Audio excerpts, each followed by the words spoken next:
selon notre ressemblance, qu'il domine sur les poissons, sur les oiseaux, sur le bétail, sur toute la terre et sur tous les reptiles qui rampent sur la terre. Amen.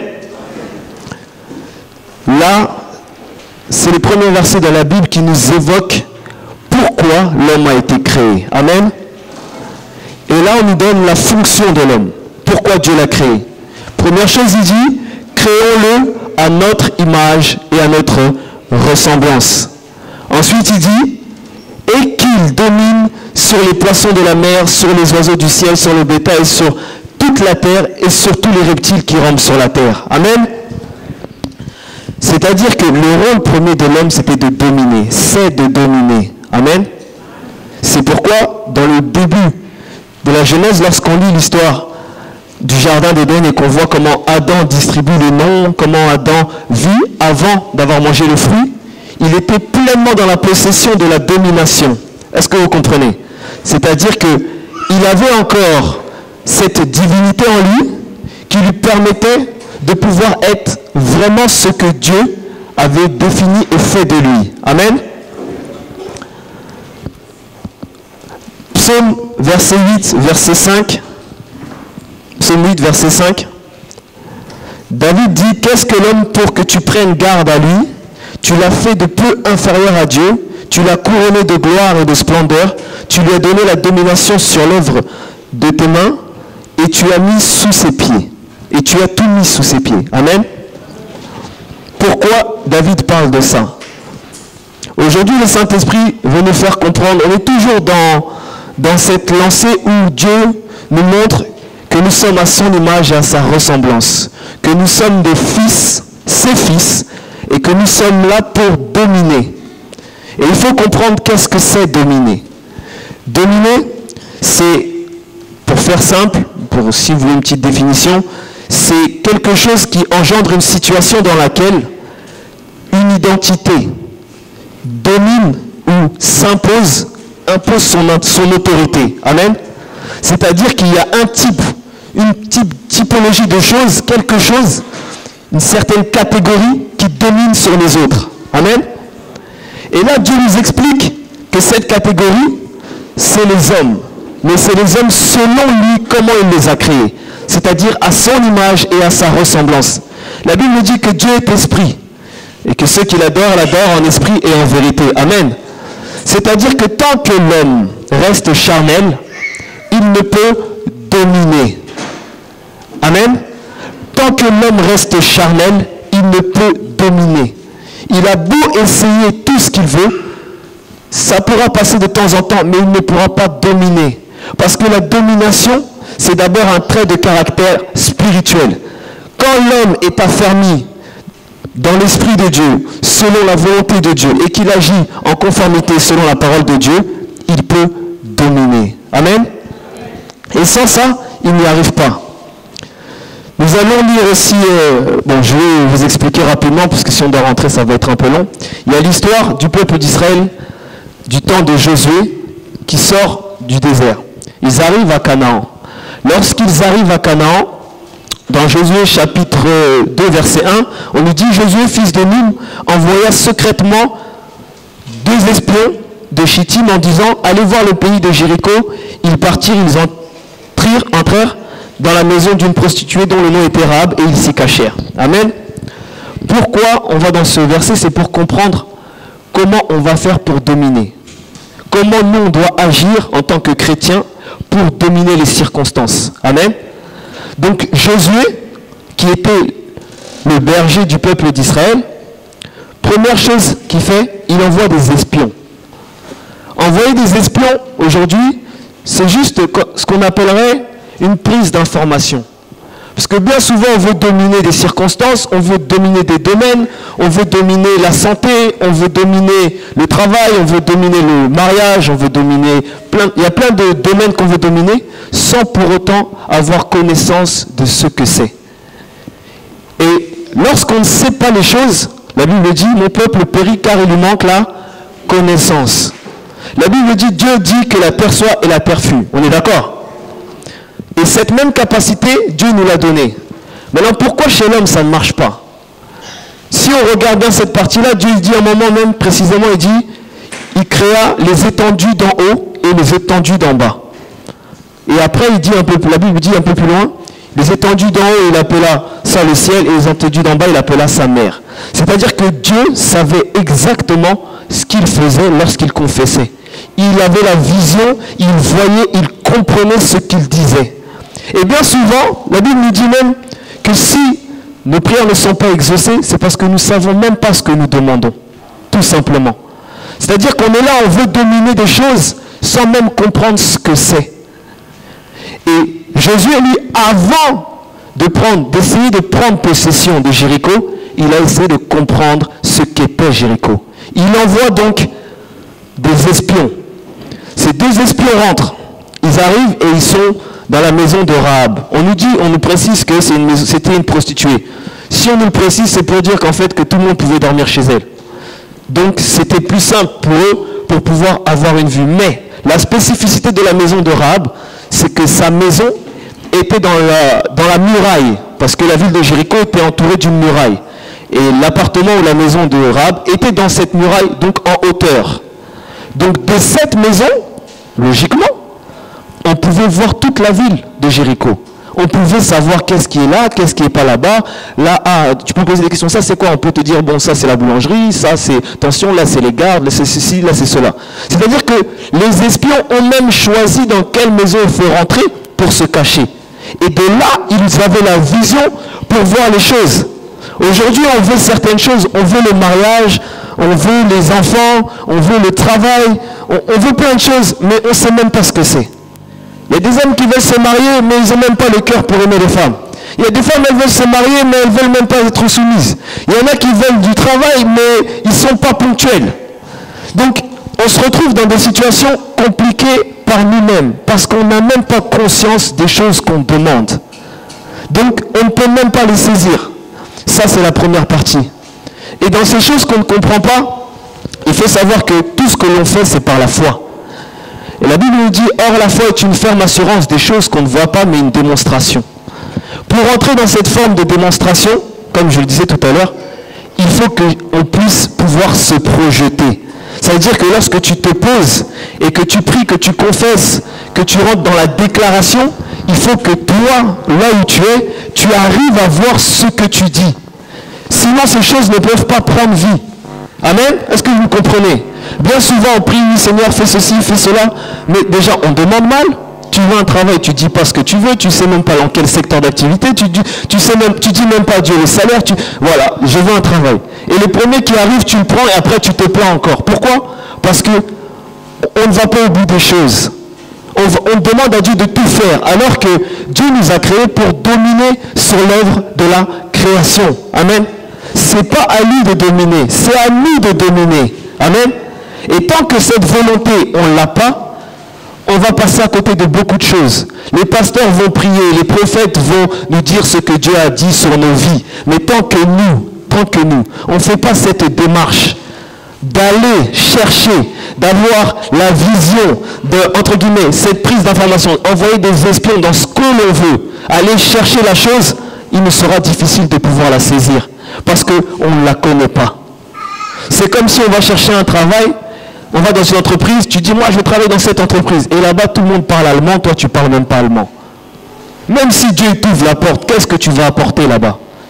Comment tu vas rester? La question est là. Pourquoi? Parce qu'on n'a pas pris le temps de saisir les informations, d'aller chercher, d'aller savoir réellement c'est quoi cette chose. Mais on demande à Dieu, je veux ça. Ça, c'est le manque de sagesse. On a besoin d'avoir de la sagesse et de comprendre maintenant que si on veut dominer dans certains domaines, il faut aussi comprendre ces choses. Amen. Ça, c'est la première des choses. Donc, la prise d'information, c'est vraiment important. Si on ne rentre pas dans cet état de vouloir comprendre les choses, on aura du mal à saisir les choses que l'on veut obtenir. Le deuxième point que le peuple d'Israël s'est retrouvé confronté, dans Josué chapitre 3 verset 5, Josué dit au peuple, sanctifiez-vous car demain l'Éternel accomplira des prodiges au milieu de vous.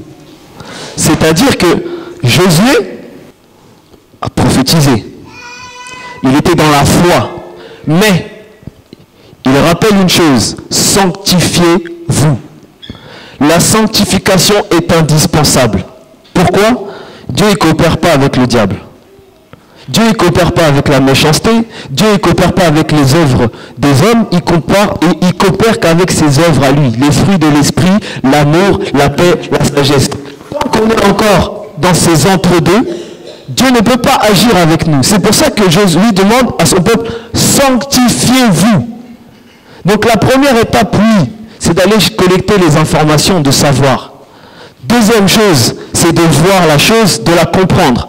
Après, essayer de rentrer dedans et de pouvoir se projeter. Mais, pour que Dieu puisse agir, pour que Dieu puisse se manifester dans la domination de cette chose, il faut vivre dans la sanctification. Amen. Dans 1 Thessaloniciens 4, versets 3 à 4, on nous dit, « Ce que Dieu veut, c'est votre progression dans la sainteté. C'est que vous vous absteniez de l'immoralité sexuelle ou de l'impudicité. C'est que chacun de vous sache garder son corps dans la consécration et dans la dignité. » Amen. La Bible rajoute même dans 2 Corinthiens 7, verset 1, « Puisque nous avons de telles promesses, bien-aimés, purifions-nous de tout ce qui souille notre corps et notre esprit, poursuivons jusqu'au bout la sainteté dans la crainte de Dieu. » Amen. C'est-à-dire que sans la sanctification, Dieu ne pourra pas se manifester dans notre vie. C'est pourquoi j'ai pris aujourd'hui, on est sur l'histoire de la prise de Jéricho, parce que Jéricho, c'est pas une prise, c'est-à-dire que ce royaume, cette ville, ils ne le sont pas accaparés par la force, par l'intelligence, mais par le surnaturel. Amen. Et c'était la première ville qu'ils ont rencontrée. Ils sont rentrés dans le sang. À partir du moment où c'est Josué qui a pris la direction du peuple, c'est la première expédition qu'ils ont fait. Et ils ne l'ont pas pris par la force, ils ne l'ont pas pris par... Oui, après, mais pour faire tomber les murailles, ça a été que du surnaturel. Ça a été que la manifestation de Dieu. Et lorsqu'ils quittent leur camp pour aller en direction de Jéricho, il y a la mer qui est en face d'eux. Il y a la mer, le Jourdain. Et Jésus demande aux sacrificateurs. Il dit avancez. Et lorsque les sacrificateurs avancent, le Jourdain se sépare et il se positionne pour que le peuple puisse passer. Ça veut dire quoi? Ça veut dire que le sacrificateur a une place très importante dans la démonstration et dans la manifestation des choses de Dieu. Amen. Mais qu'est-ce que nous dit la parole? Qu'il a fait de nous un royaume de sacrificateurs. Amen. Il a fait de nous, dans Apocalypse 1,6, il dit, et qui a fait de nous un royaume de sacrificateurs, des sacrificateurs pour Dieu son Père, à lui soit la gloire et la puissance. Amen. Ça veut dire que avant ceux qui n'appartenaient qu'aux Lévites, c'est pour toute l'Église. Et donc, avant le peuple, pour qu'il puisse avancer, il fallait soit qu'il y ait le roi, soit qu'il y ait les sacrificateurs pour entrer dans les choses surnaturelles. Aujourd'hui, toute personne qui est ici, qui a cru, qui a donné sa vie à Jésus, qui l'a accepté comme Seigneur et Sauveur, qui est passé par le baptême et qui croit en cette parole, peut vivre le surnaturel. Amen. Nous pouvons déplacer les murs, nous pouvons faire vivre les miracles, bénir les gens, poser les mains, guérir les malades. Tout ça, on peut tous le faire. Ce n'est pas une histoire de pasteur, d'évangéliste, non. C'est une histoire de à ceux qui auront cru, il leur donne le pouvoir de devenir enfants de Dieu. Et la Bible dit bien que Dieu a distribué des dons à toute personne. Ça, on l'a déjà vu. Mais je reviens pour qu'on puisse comprendre là où Dieu nous emmène en cet après-midi. C'est-à-dire que pour que nous puissions prendre possession du travail, de la santé, des études de nos enfants, du mariage, voilà, pour pouvoir prendre possession de chacun de ces domaines, on doit déjà essayer de les comprendre. Celui qui veut se marier, mais qui ne veut même pas savoir c'est quoi les cours du mariage, il fait mal. Parce que, au lieu d'avoir les bons fondements, même si Dieu lui fait grâce d'y entrer, ils vont commencer à se chiffonner parce qu'ils ne savent pas qu'il faut savoir faire des concessions, que quand tu aimes, l'amour supporte tout, que l'amour est patient, tout ça, toutes ces choses. Mais pourquoi? Parce qu'il n'a même pas essayé de savoir ce que c'est le mariage. Lui, il veut juste les bénéfices. Et c'est ça qui bloque aujourd'hui les enfants de Dieu. On veut des travail qui apportent beaucoup d'argent sans pour autant regarder derrière qu'est-ce qui est le travail à fournir dans ce poste pour obtenir ce salaire. Dans toutes les choses, les chrétiens sont devenus comme ça. C'est-à-dire qu'ils demandent des choses sans pour autant... Il y a une Citroën Picasso qui dérange et une Nissan qui dérange aussi. Donc, comme je disais, aujourd'hui, le problème des chrétiens, c'est de vouloir des choses sans les comprendre. Dieu, tout ce qu'il a créé, il le comprenait. Tout ce que Dieu a dit, que la terre soit, elle fut, que le ciel, que la mer, que les hommes, les animaux, les airs, les bêtes des champs, lui, il le voyait, il le comprenait. Nous, on est là, on veut que confesser des choses. Oui, moi, je serai chef d'entreprise. Tu ne sais même pas c'est quoi un bilan comptable. Et c'est ça qui est dommage. Parfois, on n'arrive pas à saisir les choses parce qu'on ne va pas au bout des choses. Dieu nous a donné la chose. Il nous a donné la capacité. Mais pour que cette divinité se manifeste et qu'on s'accapare ces choses, première chose, il faut pouvoir le percevoir. Il faut le comprendre. Il faut le comprendre et il faut pouvoir se projeter. Ça, c'est la première étape. La deuxième, c'était la sanctification, comme je vous disais tout à l'heure. La sanctification pour nous faire comprendre qu'on est tout simplement des sacrificateurs. Amen. Un sacrificateur, c'est quoi? C'est une personne qui est consacrée au service de l'Éternel. Amen. C'est ce qu'on a fait pendant la fin du trimestre dernier, où on s'est consacré pendant 40 jours, on a prié, on a remis nos familles, on s'est remis, on a fait les chaînes de prière, on a fait toutes ces choses-là. Tout ça pour nous dire que là, on est en 2020. On va rentrer dans le pays pour aller ramasser, pour aller dominer les circonstances. Je dis bien les circonstances, parce que ce n'est pas seulement le salaire. Non, c'est toutes circonstances qui ne marchaient pas cette année. On va dominer, on va les prendre. Mais, il faut que nous, on cherche à comprendre maintenant, c'est quoi ces circonstances. La pauvreté, c'est dû à quoi? La maladie, c'est dû à quoi? Et lorsque toute personne vit comme un homme consacré ou une femme consacrée, il permet au Saint-Esprit de pouvoir agir pleinement et d'apporter le surnaturel. Aujourd'hui, c'est ça qui manque dans nos vies. Le surnaturel, c'est quoi? C'est les choses qui n'arrivent qu'à certaines personnes. D'autres appellent ça même la chance. Il y en a qui vont dire la grâce. C'est ça le surnaturel. C'est-à-dire que toi, comme par hasard, tu marches, quelqu'un qui t'arrête, il dit, vous ne chercherez pas du travail? Ah si, mais j'ai un truc pour vous. Ah oui, mais ça vous va? Oui. Et tu trouves. Et tu dis, mais ça n'arrive qu'aux autres. Non. Ça peut t'arriver à toi, déjà, premièrement, si tu crois que Dieu peut t'amener dans cette dimension. Deuxième chose, il faut être prêt. Parce que même si on trouve cette opportunité, il faut que tu sois capable. Il y a des moments où il faut qu'on apprenne à étudier les situations, à étudier les choses. On demande à Dieu, on confesse, mais il faut se préparer. Donc la sanctification nous permet vraiment de rentrer dans ce qu'on appelle une vie atypique, une vie spéciale. Là où c'est compliqué pour les autres, pour nous ça devient simple. Ça devient très simple. Mais le seul problème, c'est ce qu'on a vu avant. Si on ne comprend pas les choses, même si Dieu ouvre les portes, on risque de gâcher et de fouler au pied la grâce. C'est-à-dire qu'il va nous ouvrir des portes parce qu'on n'a pas les fruits de l'esprit. Chose simple, les fruits de l'esprit. Maîtrise de soi, sagesse, amour, patience, bonté, bénité. Dieu t'envoie dans un travail et là-bas c'est la guerre totale.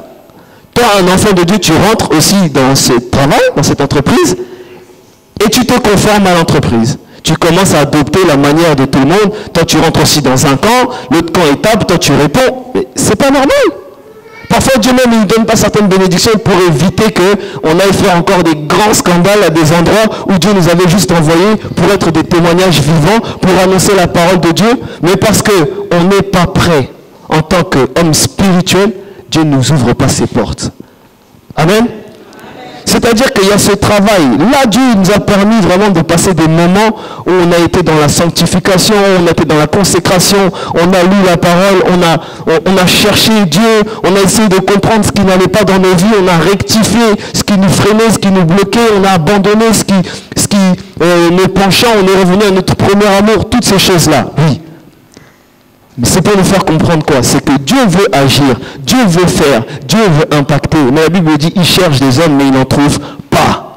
Pourquoi? Parce qu'il y a certaines choses qu'on ne veut pas abandonner. Il y a des traits de caractère qu'on ne veut pas laisser. Il y a des choses qu'on se dit, non, moi je suis comme ça, je suis né comme ça. Non, tu es né comme ça, mais tu vas changer. Amen. On doit changer, on doit évoluer. Ce qui nous définit, ce n'est pas ce que les hommes disent de nous. Ce n'est pas ce comment on est né. C'est ce que dit la parole de Dieu. Amen. Je vais vous donner un exemple simple. Aujourd'hui, moi, je suis un enfant issu de la diaspora. Je suis congolais. Si je me voyais que comme un Congolais ou comme un Noir, j'aurais même du mal pour aller chercher du travail. Pourquoi? Je me dis, peut-être il y a du racisme, peut-être il y a ceci, peut-être il y a cela, nanana, truc. Non, moi je me vois comme un enfant de Dieu.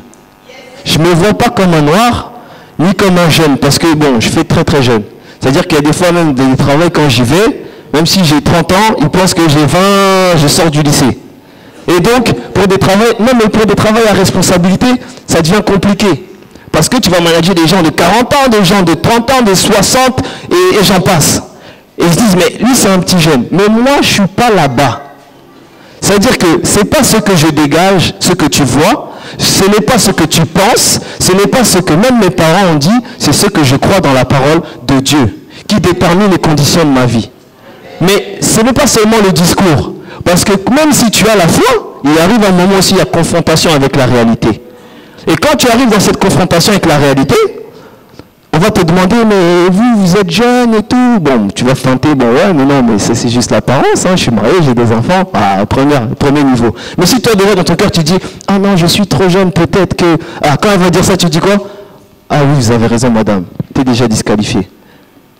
Ça veut dire que nous-mêmes, on doit avoir le caractère de qui nous sommes. On doit savoir ce qu'est un enfant de Dieu. On va revenir encore là-dessus, parce que le Saint-Esprit veut nous y mener, mais tant que nous, on ne comprend pas le package de tout ce qu'est un enfant de Dieu, malheureusement, on peut passer à côté de beaucoup de choses. C'est-à-dire que quelqu'un peut venir démontrer par A plus B. Non, toi, tu es Congolais, tu es noir, ici, c'est la France, un pays de blancs. Si toi, tu restes ferme et tu lui dis, moi, tu peux penser ce que tu veux, moi, je suis citoyen du royaume, tu peux penser ça, il n'y a aucun problème, même si je vais y arriver. Oh, mais comment quelle assurance, tu es même arrogant. Non, je sais qui je suis. Je sais qui je suis. Et vous savez, beaucoup d'épreuves dans la vie, c'est juste pour voir si vous-même vous croyez en ce que vous dites. Vous vous retrouvez confronté à certaines personnes, le médecin est là, il vous dit, bon, il n'a même pas ausculté, il dit, bon, tout rhume, ah, grippe, toi aussi. Ah oui, le médecin il a dit, j'ai la grippe. Non, ça se trouve c'était juste 2 jours comme ça allait passer, mais comme toi tu as mis ton cœur là-dedans, tu reçois, tu mets ton cœur, tu mets la foi, tu te projettes aussi, ah oui, non, la dernière fois, ouais, non, c'était comme ça la dernière fois, ah oui, ça a commencé le rhume, après mal de tête, après truc, ah oui, j'ai la grippe. C'est-à-dire que même, donc pour les choses mauvaises, on arrive à se projeter, mais maintenant quand il faut aller dominer le pays, aller chercher les domaines importants, on n'arrive même pas à se projeter. C'est-à-dire qu'on arrive à connaître la maladie, ses symptômes, mais les symptômes de la réussite, on ne connaît pas. Ça, c'est pas normal. C'est-à-dire que chacun doit se remettre en question maintenant. Lorsque tu fais le projet, parce que on a vu dans Ézéchiel, prophétise sur ses ossements desséchés. Chacun a prophétisé sur ce qui était fat dans sa vie. Chacun a prophétisé sur, si tu n'avais pas de travail, tu as prophétisé pour le travail. Si c'était les enfants que tu cherchais, tu as prophétisé. Mais maintenant, toi, tu voulais un enfant. Est-ce que tu t'es posé vraiment dans ton salon et tu t'es dit, bon, maintenant, il faut que je fasse de la place parce qu'il va y avoir un enfant dans cette maison? Non. Pourquoi tu ne le fais pas? Parce que ça veut dire que peut-être intérieurement, tu n'y crois pas vraiment. Si tu crois vraiment, tu dis, bon, il est temps là, même si c'est un studio, bon, on va acheter un lit pour bébé, on va essayer de faire de la place, on ne sait pas encore le sexe, on va acheter des habits unisex en blanc, ni bleu ni rouge, comme ça, Dieu fera grâce. Tu rentres, tu te projettes.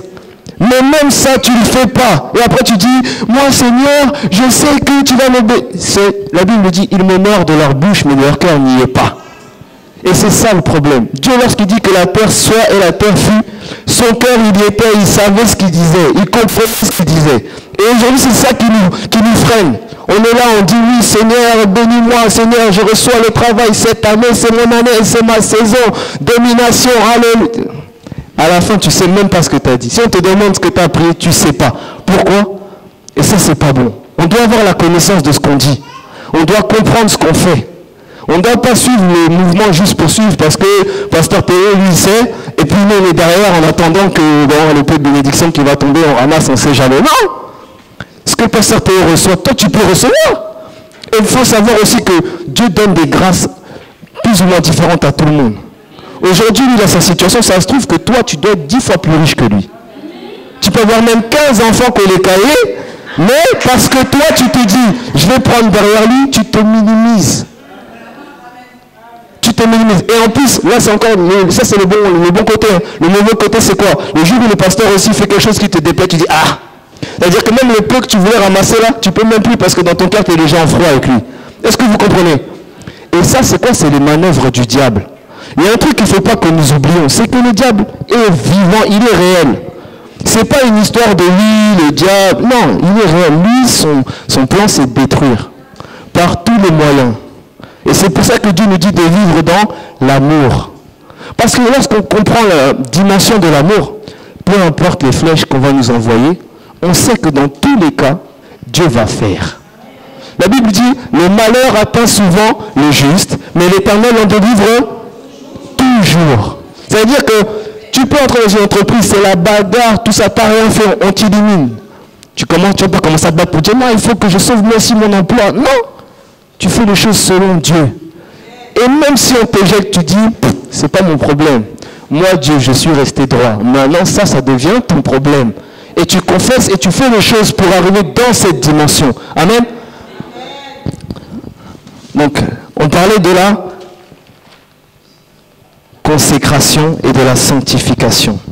Vraiment, il faut vraiment qu'on puisse comprendre, parce que je pense que ce qui bloque aujourd'hui nos assemblées, c'est bien en priant en langue, c'est une très bonne chose.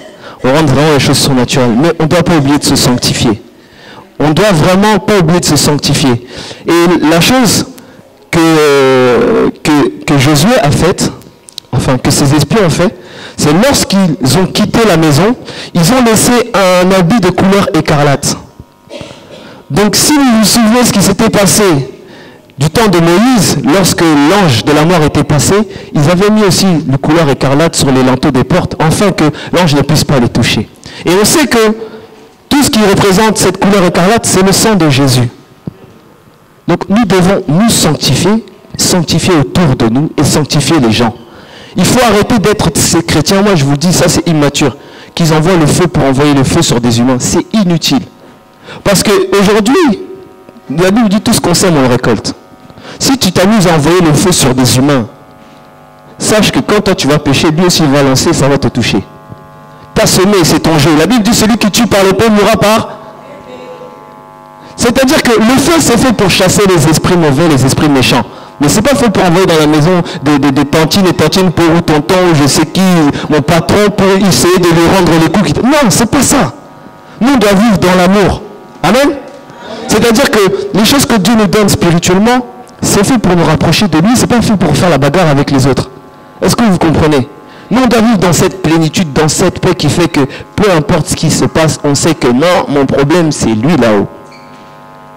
Tant que moi et lui c'est bon, le reste là, ça ne me regarde pas. Je suis en conformité avec la parole de Dieu, Dieu s'occupe. Et après on cherche dans la parole ce que Dieu dit pour mon cas. Alléluia. Troisième point, la circoncision du cœur.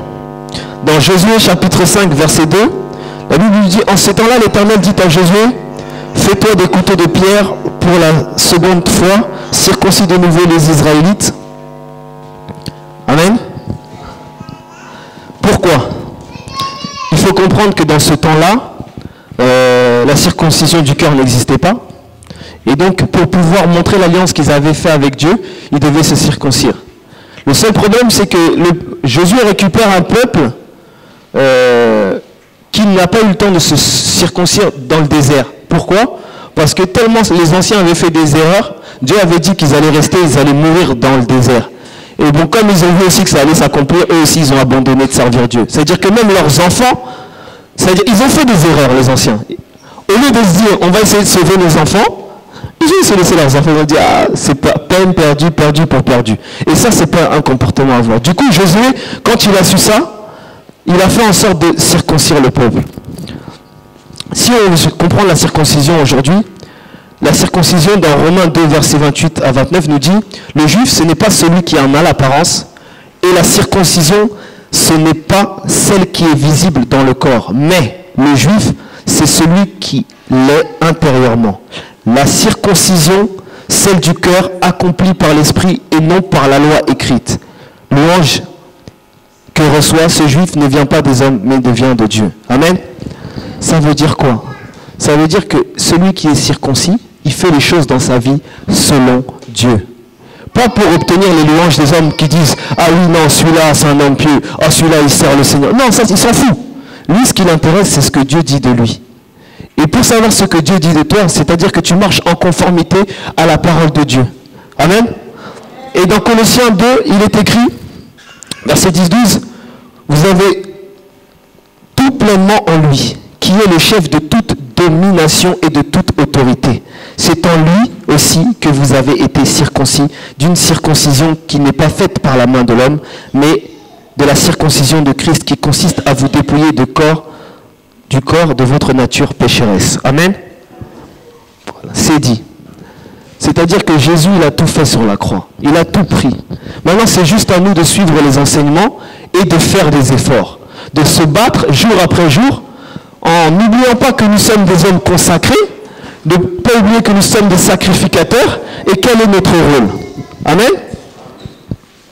Pour garder cette circoncision du cœur, dans Hébreu, il y a marqué, en effet, la parole de Dieu est vivante et est efficace, plus tranchante que toute épée à double tranchant, pénétrant jusqu'à séparer âme, esprit, jointure, moelle, elle juge les sentiments et les pensées. Amen.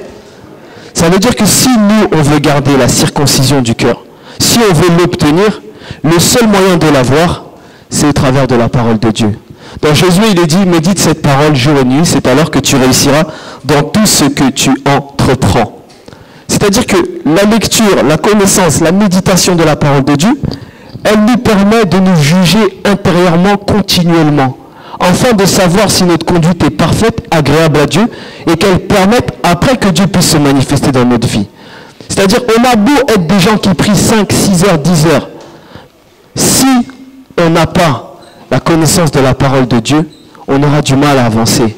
Parce qu'il n'y a que la parole de Dieu qui nous permet de faire des constats ou des états de ce que nous sommes. Si tu ne lis pas la parole pour savoir que l'amour est patient, l'amour supporte tout, que l'amour n'est pas envieux, que l'amour n'est pas orgueilleux, que l'amour n'est... Comment tu fais pour l'appliquer? Comment tu fais pour l'appliquer? Comment tu fais pour te remettre en question? Le jour où on vient te voir, on te dit regarde ce que tu fais. Oh non, je sais ce que je fais. Non. On a besoin de lire la parole tous les jours continuellement pour connaître notre marche. Amen. C'est important. Sinon, on risque de dévier et de perdre tous nos objectifs. Amen. La suite, la partie 5, c'est la visitation et le rôle du surnaturel. Donc, dans Josué, toujours chapitre 5, verset 15, on nous dit « ôte tes sandales de tes pieds, car celui sur lequel tu te tiens est un lieu saint. » C'est-à-dire que Josué, avant d'arriver à la bataille, c'est-à-dire il a tout fait, ils se sont sanctifiés, ils ont fait passer les sacrificateurs en premier, comme je vous disais, qui ont permis d'ouvrir la mer du Jourdain en deux et permettre au peuple de passer pour pouvoir aller à Jéricho. C'est-à-dire que sans les sacrificateurs, ils ne seraient pas arrivés à ce moment-là à Jéricho. Et peut-être qu'on aurait pu les attendre. Et donc là, ils arrivent près d'une petite ville à côté de Jéricho, pas très loin, et ils rencontrent un ange. Et cet ange lui dit, ôte tes souliers. Vous savez, les souliers, c'est très simple. Pour comprendre les sandales ou les souliers, c'est juste leur rôle. Le rôle des chaussures, c'est quoi? C'est protéger le pied. C'est-à-dire qu'il faut commencer à ôter ce qu'on pense qui nous protège. Il faut arrêter de penser que je suis assez intelligent pour savoir comment je vais gérer ma vie. Il faut arrêter de se dire que je suis assez fort pour m'embrouiller avec tout le monde parce que je pense que j'ai la force. Il y a des gens qui sont forts, qui sont morts comme ça.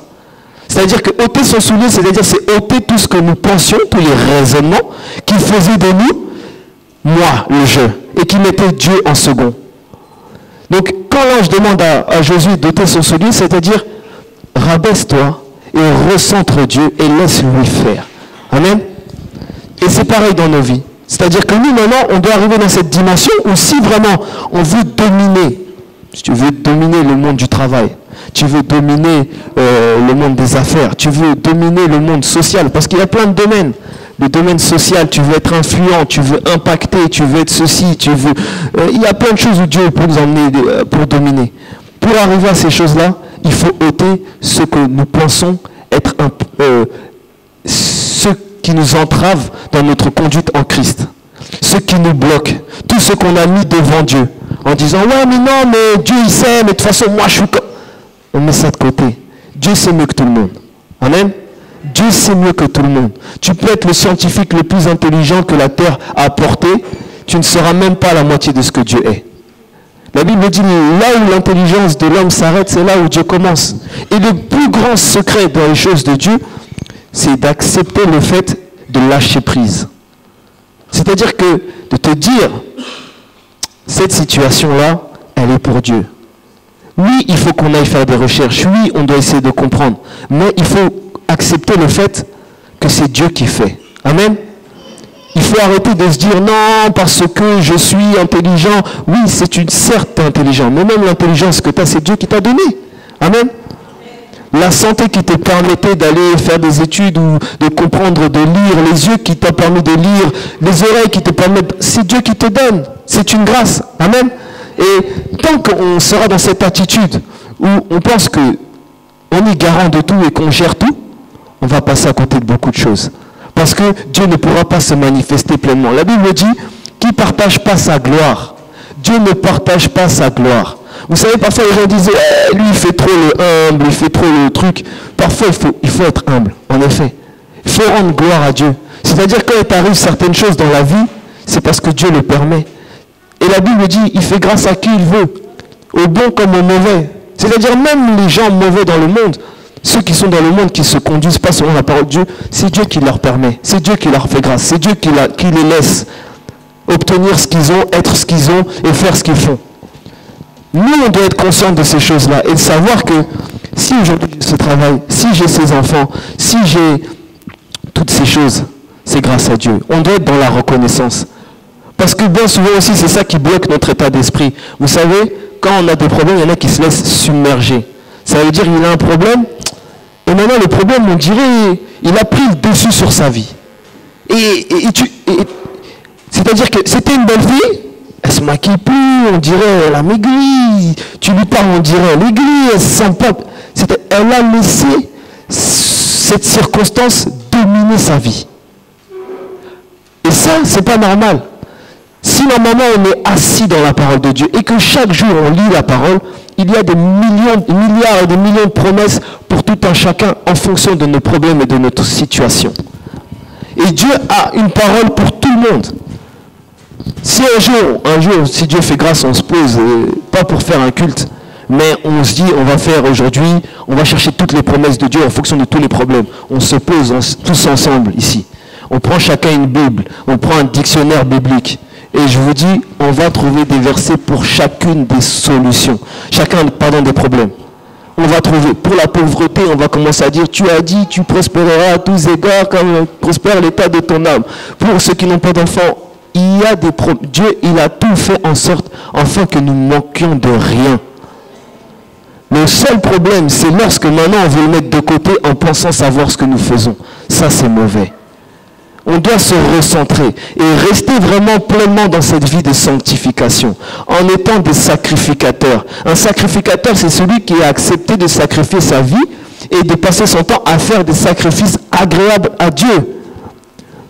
Si on lit même l'histoire de Caïn et Abel, Caïn et Abel étaient des sacrificateurs.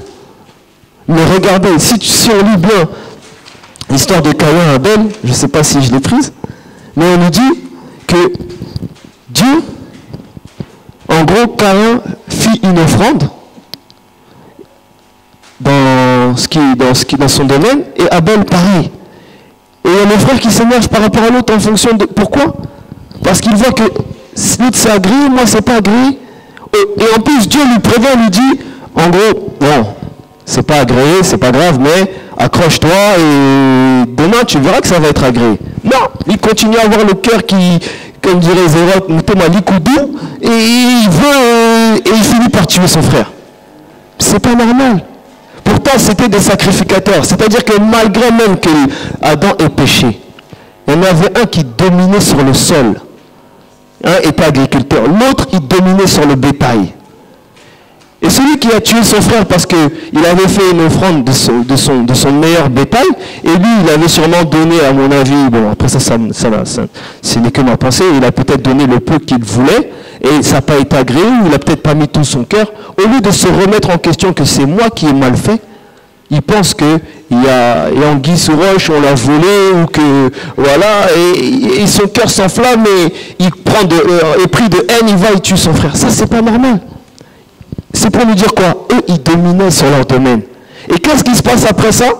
C'est-à-dire, ils rentrent dans la haine, dans la colère, dans le meurtre, et Dieu le maudit après. Et ceux qui dominaient, c'est-à-dire la terre, Dieu le maudit et il n'arrive plus à utiliser cette terre. Cette terre est maudite et il n'arrive plus à produire de bonnes choses. Est-ce que vous comprenez? Parce qu'il est sorti de son devoir de sacrificateur. Ça nous fait juste comprendre dans l'histoire d'Abel et Caïn que on a tous des niveaux, mais on tend à la perfection. Aujourd'hui, tu peux faire une offrande et l'impact est petit. Ça ne veut pas dire que demain, Dieu ne va pas faire dans ta vie. Amen. Et puis, Dieu, ce n'est pas l'appel à la demande. Ce n'est pas tu appuies sur le bouton, papa, ou tu pries, pas, tu fermes les yeux, tu ouvres les yeux, pas, c'est arrivé. Il y a des fois, c'est comme ça, mais il y a des fois aussi, tu vas attendre. Parce qu'il est souverain, il fait ce qu'il veut. Si aujourd'hui il a décidé que tu vas recevoir ta bénédiction dans 3 mois, tu vas recevoir dans 3 mois. Après, tu peux avoir la capacité d'aller secouer son trône pour obtenir les choses. Et Dieu aussi peut le faire.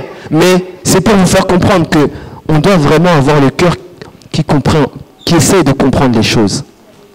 On ne doit pas s'enflammer, vivre dans la colère, dans la haine, dans l'amertume ou dans l'envie, dans la convoitise, parce que, et surtout aujourd'hui, le problème d'aujourd'hui avec les réseaux sociaux, c'est les hommes n'arrivent plus à voir l'or qui est dans leurs mains, mais ils arrivent à voir l'or qui est dans la main des autres. C'est-à-dire que toi, Dieu te donne un don, par exemple, de pâtissier, mais toi, parce que tu vois qu'aujourd'hui, la mode, c'est le make-up, tout le monde make-up, maquillage. Mais toi, ton don, il était là, il est là. Et la Bible dit qu'on va tous prospérer à tous égards. Caïn avait sa bénédiction, son domaine. Abel avait son domaine. Mais chacun dominait sur son domaine. Et lorsqu'on vit dans la convoitise et qu'on veut vivre comme les autres, malheureusement, c'est comme ça aussi qu'on passe à côté des choses. On n'arrive pas à dominer parce que, au lieu de faire ce qui est pour nous, on veut faire ce qui est pour les autres. Ou on veut faire ce qui marche, et en plus, comme on disait au début, sans connaître. C'est-à-dire que l'autre, ça se trouve, il a fait des écoles, il a truc. Dieu aussi lui a donné peut-être le don manuel. C'est-à-dire que lui, tout ce qui est manuel, c'est rapide. Toi, peut-être aussi, tu es quelqu'un de cérébral. Dieu t'a donné un cerveau pour réfléchir. Mais toi, tu veux faire quelque chose de manuel. Non. C'est important vraiment qu'on cherche vraiment à comprendre les choses. Et lorsqu'on ne sait pas, la Bible dit, demandez à l'Éternel. Demandez à l'Éternel, il vous donnera. Frappez, il vous ouvrira. Demandez et vous recevrez. Vous savez, tu peux demander à Dieu, Seigneur, montre-moi mon domaine. Je ne sais pas, je ne comprends pas. Il peut faire en sorte qu'une sœur ou un frère, aussi il rêve, ou 2 frères, parce qu'il sait que tu es têtu, même 5 frères parce que tu n'écoutes pas, ils vont faire le même rêve. Ah, j'ai rêvé que toi, tu allais être un grand chef électrique. Oh, comment ça? Ah, mais non, moi, chez la littérature, moi, Balzac. Il envoie un frère et te dit ça lundi, un autre te dit mercredi, l'autre, le mois d'après, il vient l'autre truc, tes parents, tout le monde te dit. Mais toi, et en plus, des gens qui prient, tu sais qu'ils sont sérieux, ils vont pas te raconter des... Mais tu te dis, donc toi, tes sandales, quoi. Non, moi, je... Non. Moi, non. Et c'est ça aussi qui nous tue. On manque d'humilité, on manque de sagesse. On ne veut pas aller là où Dieu nous envoie, on veut aller où il y a la masse. Et c'est ça qui tue le peuple de Dieu aujourd'hui. On veut regarder, voir tout ce que les autres font. Et en plus, le pire de tout de ces choses-là, on est distrait. C'est-à-dire qu'aujourd'hui, toi, tu le vois réussir. Ça se trouve, il a mis 10 ans pour arriver là où toi, tu constates. Et toi, tu veux commencer maintenant pour arriver comme lui, sans avoir le don, la capacité, l'appétence, la compréhension. Et quand tu vois que ça ne marche pas au bout de 1 an, tu commences à jalouser, à t'énerver, à envier. En plus, ce n'est même pas ton domaine. C'est pour ça qu'il faut, un moment, vraiment rentrer dans les choses en profondeur. Avoir une relation avec Dieu. Lorsque, dans ta relation, est vrai avec la parole de Dieu, même quand tu vas commencer à rentrer dans même si tu es déjà dans ce cas-là, Dieu va te faire comprendre petit à petit, non, ça c'est pas pour toi. Ça c'est pas pour toi. Quelqu'un va venir te parler, peut-être tu vas pas l'écouter. Un autre il va venir, tu peux l'écouter. Au bout de 3 mois, tu vas dire, ah, c'est vrai que bon, telle personne, elle dit que Dieu lui a montré que je devais faire tel ça. J'y avais pensé, mais je ne sais pas par où commencer. Bon, ça, je pensais que c'était... Voilà. C'est-à-dire que... Et parce que tu lis la parole de Dieu, tu vas lire et tu vas dire, ah, dans Joël, il est marqué que vos fils et vos filles auront des visions. Donc la personne, elle reçoit une vision. Dieu aussi t'ouvre les yeux, il te fait lire Joël, il t'explique que oui, il y en a qui vont avoir des visions. Tu lis aussi Corinthiens, on te dit qu'il y en a qui ont le don de discernement, de ceci, et tu ne veux pas écouter. C'est comme ça qu'on rate. C'est comme ça qu'on rate. Parce qu'on est têtu et on ne veut pas écouter Dieu. Donc, pour revenir à ce que je disais, les points les plus importants pour dominer, la première des choses, c'est vraiment d'essayer de comprendre ce que l'on veut. Si on veut du travail, essayons de comprendre déjà ce travail fonctionne comment. Quelle est cette entreprise? Quel est ce poste? C'est quoi les enjeux? Qui est au-dessus de moi? Qui est mon responsable? Pourquoi? Comme tu fais comme Josué, quand tu fais ça, ça te permet de savoir qu'est-ce qu'est Jéricho. Et quand tu as trouvé la maison de Rahab, tu vas pouvoir aussi prier pour la personne qui va te faire rentrer dans ce domaine. Quand tu auras l'entretien, tu vas te dire, Seigneur, je te remets telle personne, que ton sang coule sur elle, sanctifie-la, sanctifie cet échange, truc. Et tu rentres vraiment dans la domination par l'esprit et pas par les choses charnelles. Amen. Ça, c'était le premier point qu'on a vu tous ensemble. Le deuxième point, là je refais un petit récapitulatif, c'est la sanctification et la vie de sacrificateur. Il vaut mieux trop se sanctifier que ne pas assez. Amen. Il vaut mieux trop se sanctifier que pas assez. La sanctification, c'est le seul moyen par lequel l'Esprit se manifeste et agit. S'il n'y a pas sanctification, il n'y a pas Dieu. S'il n'y a pas Dieu là, il n'y a pas de manifestation de l'Esprit, il n'y a pas de surnaturel, il n'y a pas de miracle, il n'y a pas le plus qui fait que lui, non. Sa vie là, il y a quelque chose, on ne comprend pas, mais lui il a une chance, lui il est ceci. Ça, c'est ce que le surnaturel apporte. Et pour rentrer dans cette dimension, c'est la vie de consécration, c'est la sanctification. C'est-à-dire chaque jour, il faut accepter le fait que non, tu dois te sanctifier. Tu ne dois pas attendre le dimanche pour te dire, bon, là, on est dimanche, contrôle technique, je nettoie la semaine, dimanche prochain. Non, il faut arrêter ça. On doit vraiment se dire, chaque jour, chaque moment, dès que tu prends conscience que tu fais quelque chose qui n'est pas bien, tu demandes pardon à Dieu. Parce que la Bible dit, si nous confessons nos péchés, il est fidèle et juste pour nous pardonner. Mais lorsqu'on fait les orgueilleux, la Bible dit quoi? Il fait grâce aux humbles et il résiste aux orgueilleux. Dieu t'ouvre les yeux que ce que tu as fait, c'est pas bien, mais tu continues, tu forces, tu fais comme si tu n'as pas vu, non, mais c'est rien, puis moi aussi je suis comme ça, quand on me cherche, moi je cogne direct, qu'est-ce qu'il y a? Dieu te montre que ce que tu as fait, c'est... Demande pardon! Demande pardon à la personne, demande pardon à Dieu, appelle le sang de Jésus, qu'il te sanctifie, qu'il te purifie, qu'il ôte tout ce qui n'est pas bon, et tu verras que le cœur de Dieu sera ouvert pour toi et tu pourras passer. Mais quand tu te positionnes dans ce type de comportement, Dieu devient même ton premier obstacle. Parce qu'elle nous dit, fais grâce aux humbles et résiste aux orgueilleux. Comme tu deviens un orgueilleux, ça veut dire quand tu dis, Seigneur, tu as dit en ta parole, il dit, laisse-le, reviens encore, prie. Et tu pries, tu comprends pas, ça marche pas, tu forces, tu ouvres les portes, tu cherches. Pourquoi? Parce que tout simplement, la remise en question, la sanctification, tu ne veux pas y vivre dedans. La Bible dit tous ont péché. C'est simple. Tous ont péché et sont privés.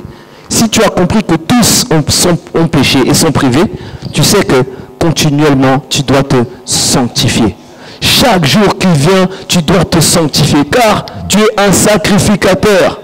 Et la Bible nous explique dans l'Ancien Testament, pour que le sacrificateur puisse entrer dans les lieux saints et dans les lieux très saints, il fallait qu'il se sanctifie. Sans cette sanctification, il risquait même d'entrer de mourir. Et en plus, il meurt et puis le peuple est perdu, il n'y a plus de révélation, il n'y a plus rien, et voilà. Mais ça veut dire quoi? La sanctification, c'est vraiment le seul moyen qui va permettre à la divinité, à la manifestation de l'esprit au surnaturel d'agir dans notre vie. Sans ça, c'est impossible. Il ne faut pas se mentir. Sans la sanctification, déjà on ne peut pas être agréable à Dieu. Sans la sanctification, Dieu ne peut pas agir, même s'il a envie parfois. Vous savez, il y a un truc que j'aime bien dans la Bible, c'est l'histoire de Job. Lorsqu'on lit l'histoire de Job, on dit quoi? Le diable s'est baladé, il croise à Dieu, et Dieu lui dit, t'as vu mon fils Job? Donc la Bible nous dit qu'ils avaient des discussions, ils ont des discussions. Et il dit, ouais, mais c'est parce que tu lui as tout donné. Alors vous ne pensez pas que lui, le diable qui existe, qui vous met des bâtons dans les roues, il ne sera pas là pour dire, oh, oh, oh, ça veut dire que tu pries, Dieu, il envoie la bénédiction, elle va arriver. Juste avant qu'elle arrive, il dit, pause, Seigneur, Seigneur, toi le Dieu de justice, qui est amour, bonté, joie et fidélité. Tu sais très bien que lui, la dernière fois, il a tapé la personne, et puis il a la rancune, il a la haine, la colère, et toi, tu vas lui donner. Si tu lui donnes, mon fils va rentrer au paradis. Dieu est juste, tu rates. C'est-à-dire que même s'il avait envie, il est là, le voleur, il est là, il est là, il est là, il attend, il attend. Et dans l'histoire de Job, on nous explique vraiment qu'il s'est baladé autour de la terre, il croise Dieu, Dieu lui dit alors, t'as vu mon serviteur Job? Il dit, ouais, mais c'est parce que tu lui as tout donné, c'est facile, enlève-lui un peu, tu vas voir s'il est encore chrétien.